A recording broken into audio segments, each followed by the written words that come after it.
Giulio Dolcetta era vicentino. Ingegnere, ideò la bonifica di queste terre paludose della Sardegna, vicino al mare, in provincia di Oristano. Qui, soprattutto nel periodo fascista, giunsero migranti scesi da grandi imbarcazioni, intere famiglie di veneti da Padova, Vicenza, Rovigo, Treviso. Qui, agli ingressi del paese, sono stati scoperti questi cartelli. 3, 2, 1.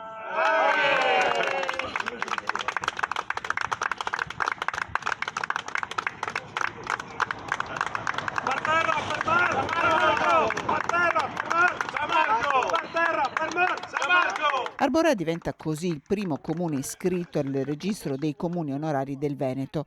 A tenere a battesimo questo momento importante anche il consigliere regionale Luciano Sandonà. È un comune abitato in prevalenza da persone che sono di discendenza diretta dei veneti che arrivarono negli anni 20 e negli anni 30. La laboriosità dei veneti ha dato vita a due solide cooperative agricole. Quella lattiero-casearia è la terza per dimensioni e fatturato a livello italiano. Nella fase successiva alla bonifica hanno coltivato i terreni, ma anche prima hanno ripulito i terreni da quello che era rimasto dalla sabbia li hanno resi fertili, e tanto che adesso Arborea è diventato praticamente il gioiello verde della Sardegna e la prima realtà dal punto di vista agricolo dell'intera Sardegna. Ad Arborea è stato presentato il volume Destinazione Arborea, scritto da Alberto Medda Costella, presidente della locale associazione Veneti nel Mondo.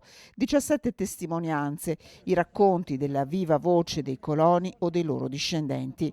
Ad Arborea, del resto, si parla ancora veneto. Noi veneti ci portiamo dietro i nostri usi, le nostre tradizioni, ma in primis la nostra lingua che è la portatrice di tutto quello che ci portiamo dentro, anche col nostro modo di fare, di essere, col nostro modo di lavorare, i nostri sacrifici e le fatiche che hanno fatto quelle famiglie quando sono arrivate appunto ad Arborea. Erano circa 300 famiglie venete.